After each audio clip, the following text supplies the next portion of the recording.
Shalom Bapak Ibu Saudara. Jika saya sedang berkhotbah dan ibadah ini sedang berlangsung, saudara mendengar latar musik, kedengaran enggak? Duk duk duk duk dak, itu di samping gereja ada pesta. Kiranya saudara tetap fokus pada ibadah bersama saat hari ini. Kisah ini berkisah ketika Yesus telah selesai melaksanakan perjamuan Paskah bersama dengan muridnya, 12 orang murid. Catatan untuk saudara ketahui, tidak disebutkan jam berapa sesungguhnya jamuan Paskah itu dilakukan. Bisa saja tengah malam sekitar pukul 24.00, kita tidak tahu, lalu berakhir sampai kapan. Namun jika saudara membaca kisah bahwa Yesus ditangkap dan sesudah itu Petrus menyangkal Yesus sebelum ayam berkokok, dan kalau umumnya ayam berkokok itu di sekitar pukul 3.30 atau pukul 4.00, maka dugaan cukup kuat Yesus ditangkap sebelum pukul 4 dini hari. Jadi kemungkinan besar kalau kita mengira-ngira bahwa peristiwa doa Getsemani ini terjadi di sekitar pukul 3 dini hari. Kata Getsemani ini dalam bahasa aslinya itu Getsemane, yang berarti alat pemerasan yang berhubungan dengan minyak. Mengapa dikasih nama alat pemerasan taman ini? Sebab taman ini berada di kaki Bukit Zaitun. Dan ketika bicara soal zaitun, saya kira saudara sudah tahu bahwa salah satu fungsi dari pohon zaitun dan buah zaitun itu diolah menjadi minyak zaitun. Maka tidak heran kalau Getsemane atau Getsemani kita sebut itu diterjemahkan punya arti yang sangat berdekatan dengan Bukit Zaitun itu, yaitu alat untuk menghasilkan minyak, alat pemerasan yang berhubungan dengan minyak. Ini catatan pengantar saya. Selanjutnya Bapak Ibu Saudara, di Taman Getsemani ini Yesus pergi berdoa. Menarik perhatian saya muncul pada ayat yang ke-38. Tolong lihat ayat 38, saya bacakan untuk saudara. Lalu katanya kepada mereka, hatiku sangat sedih seperti mau mati rasanya. Kesedihannya sampai mau mati rasanya. Apa hubungannya rasa sedih dengan mau bikin mati? Kayaknya sedih bikin mati kayaknya enggak cocok. Karena itu saya ajak saudara menggali lebih jauh Lukas 22. Kisahnya mirip, hanya Lukas lebih mencatat secara terperinci. Lukas 22 ayat 44, apa yang sampai bikin Tuhan Yesus mau mati rasanya? Apakah karena kesedihannya?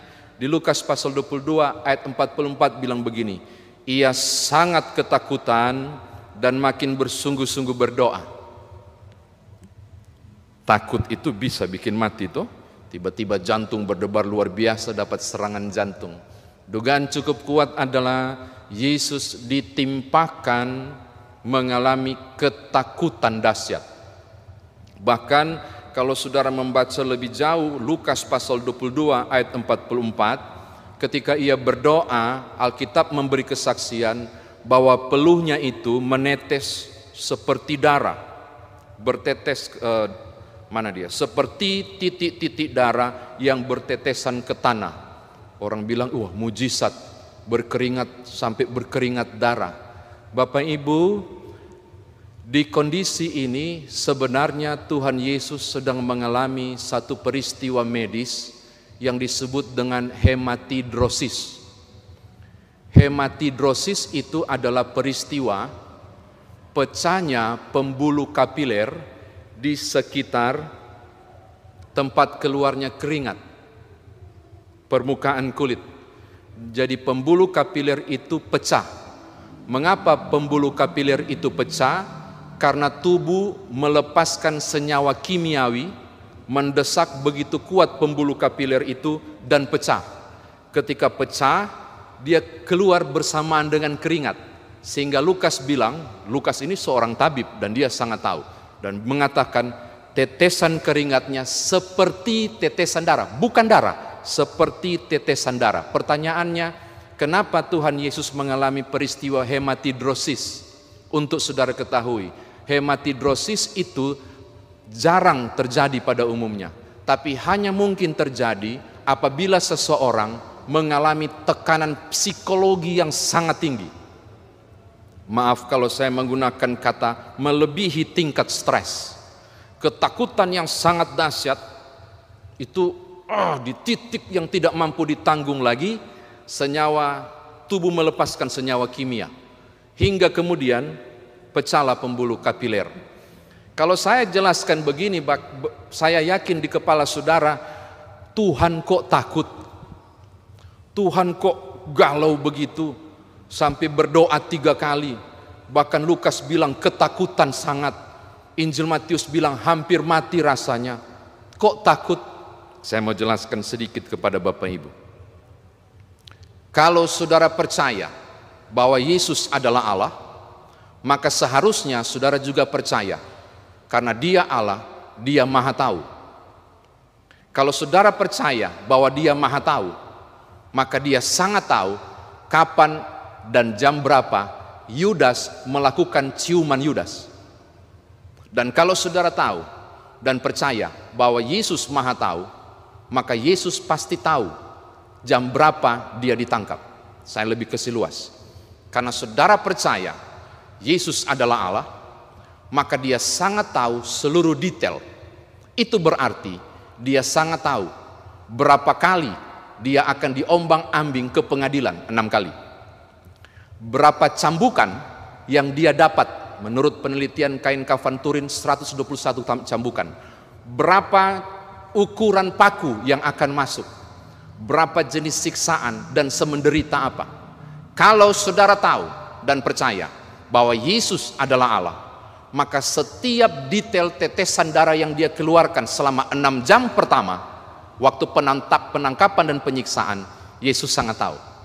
Sekarang, andai kata sebentar, minta maaf menggunakan istilah ini, saudara mirip-mirip seperti Yesus yang sangat tahu segalanya, dan saudara pergi menyeberang jalan, dan saudara sudah tahu akan ditabrak mobil.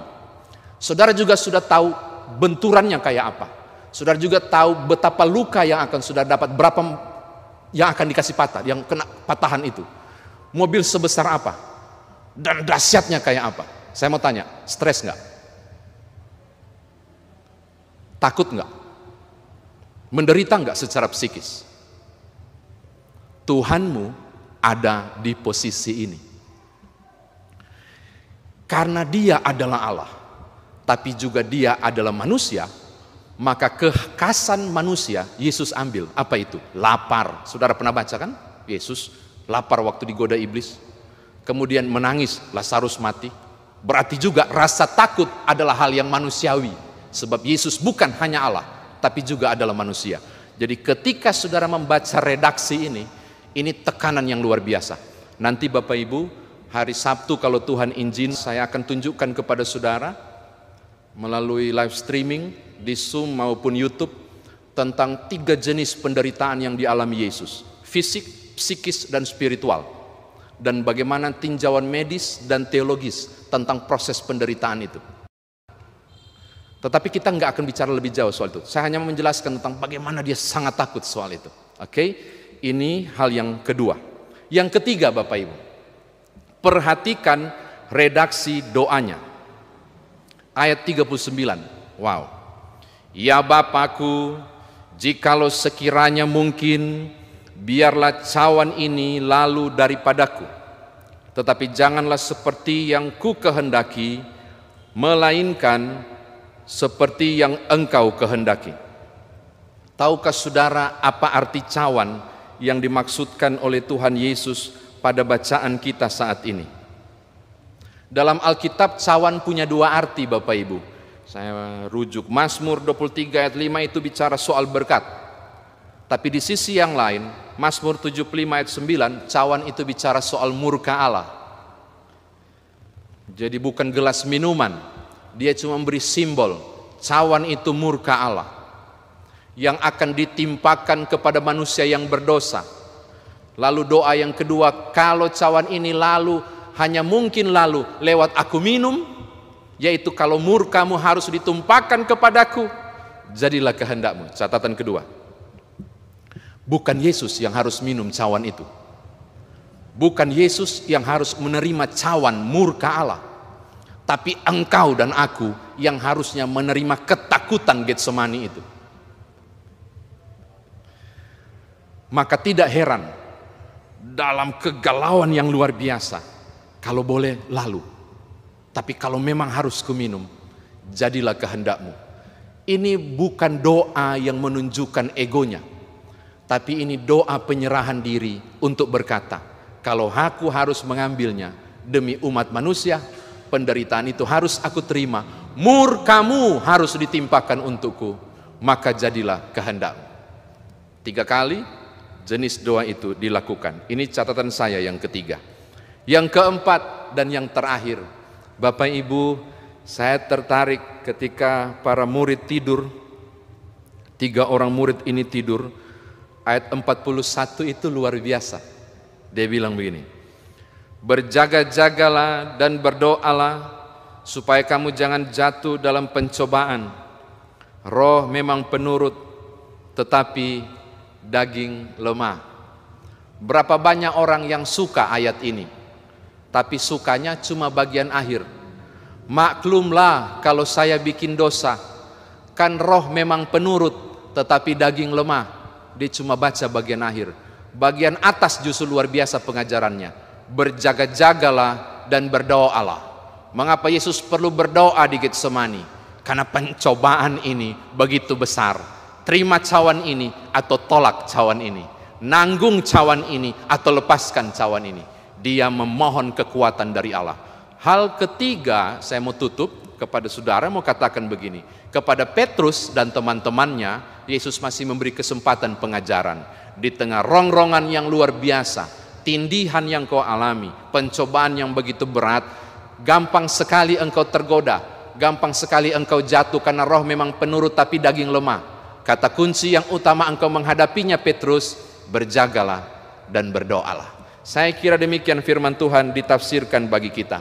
Nah sekarang bagaimana kita bawa dalam kehidupan beriman kita? Bapak Ibu, ini hari Rabu, besok Kamis, lalu Jumat, saudara dan saya akan masuk di meja Tuhan melalui ibadah Jumat Agung memperingati kematian Tuhan Yesus Kristus, dilangsungkan bersamaan dengan pelaksanaan perjamuan kudus. Di hari itu kita akan mengingat rayakan peristiwa besar tentang keselamatan yang Tuhan buat. Saya mau bilang, mohon maaf, tidak bermaksud menjustifikasi. Ketika saya berkata, engkau dan aku diselamatkan oleh pengorbanan Yesus Kristus. Mari jujur, saudara baru dengar kalimat ini. Engkau dan aku diselamatkan oleh Yesus Kristus. Mohon maaf, jawab sendiri pertanyaan di dalam hati. Apa yang saudara rasa ketika saya ucapkan ini?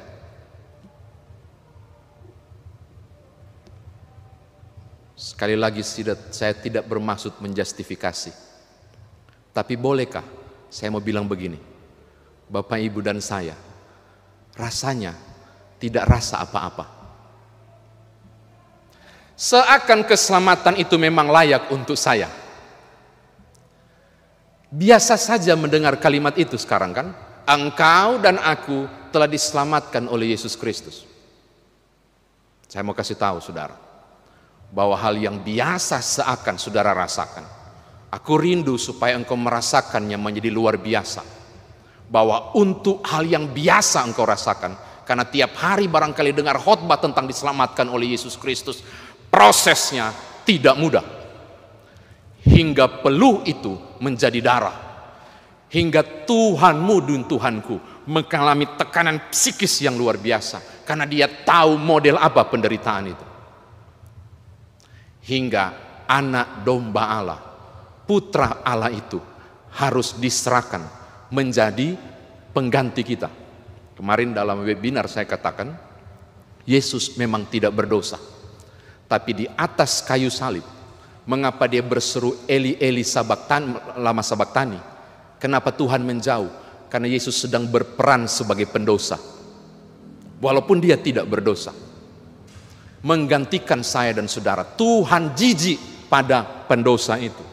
Walaupun dia tidak berdosa. Karena peran itu diambil alih. Yang harusnya engkau dan aku menderita. Hal pertama saya mau bilang begini, Bapak Ibu. Tiap kali saudara masuk di Jumat Agung atau di masa-masa Prapaskah ini, resapi dan ingatlah karya terbesar itu dipersembahkan secara gratis, walau kadang tidak terasa apa-apa, nilainya sangat besar dan mahal. Engkau harus bersyukur untuk karya Tuhan yang luar biasa itu. Ini hal yang pertama. Hal yang kedua, Bapak Ibu, hari ini kita diajarkan oleh Tuhan Yesus sendiri ketika menanggung beban yang berat, menanggung pikulan yang tak mudah, derita yang tidak bisa dibayangkan. Yang dilakukan oleh Tuhan Yesus adalah, memang dia sempat ngomong ke murid-murid, aku sangat sedih, mau mati rasanya. Tapi langkah tepat yang Tuhan Yesus buat adalah tikang lutut, berlutut dan berdoa di Taman Getsemani, mencurahkan semua yang dia rasa. Walaupun kalimatnya pendek, saya mau katakan hal yang sama kepada saudara. Contohi ini. Saudara punya pergumulan, saudara punya masalah, tekanan begitu besar, tidak perlu bikin status di Facebook. Facebook itu angkatan saya ya, anak-anak sekarang Instagram, pasang TikTok barangkali, media sosial. Yang engkau buat adalah datang kepada Tuhan, seperti sang putra Allah mengadu kepada Bapanya. Kalau pakai versi Injil Lukas, dalam ketakutan yang berdoa itu, Tuhan mengirim malakah atau malaikat untuk memberi kekuatan kepada Yesus yang sedang bergumul ini. Saya mau katakan hal yang sama. Kalau engkau sedang mengalami beban yang begitu besar, engkau datang kepada Bapamu, kekuatan itu akan hadir melalui kuasa doa. Jangan cerita ke siapa-siapa. Datang kepada Tuhan di dalam doa. Terakhir Bapak Ibu, godaan begitu kuat, godaan ngantuk dihadapi oleh Petrus dan kawan-kawan ketika harus mendampingi Tuhan Yesus yang bergumul. Parah juga ini, barangkali saudara bilang begitu. Saya bilang manusiawi loh Bapak Ibu. Jam 3 subuh belum tidur. Waktu itu mereka juga siang hari lagi mempersiapkan itu di lantai 2 kan, proses pasca itu. Siapa enggak capek? Sudah jam 3 dini hari loh, belum tidur. Ngantuk, itu wajar. Saya mau katakan hal kepada saudara. Pencobaan datang wajar, tantangan datang wajar. Yang enggak wajar kalau saudara jatuh lalu kemudian bilang, wajarlah, kan roh memang penurut tetapi daging lemah. Engkau jatuh karena engkau tidak berdoa dan engkau tidak berjaga-jaga. Ini konsep sangat menarik. Dalam panggilan kehidupan orang percaya, tantangan akan tetap ada. Maka yang harus saudara lakukan dan kerjakan adalah perbanyak mendekatkan diri pada sumber kekuatan, supaya engkau mendapatkan energi kekuatan itu. Roma pasal 8:28, dalam segala sesuatu Allah turut bekerja itu sinergi, dari Indonesianya bersinergi. Allah membantu, mendorong, memberi kekuatan. Penting sekali untuk datang kepada Tuhan dan berjaga-jaga menghadapi persoalan tantangan. Jangan ketika jatuh cari legitimasi, wajarkan Tuhan, saya kan manusia biasa. Berjuanglah, berjagalah, dan berdoalah sambil mensyukuri karya terbesar yang sudah Tuhan buat, yang 2 hari akan datang kita akan ingat dan rayakan. Tuhan berkati Bapak Ibu Saudara. Haleluya. Amin.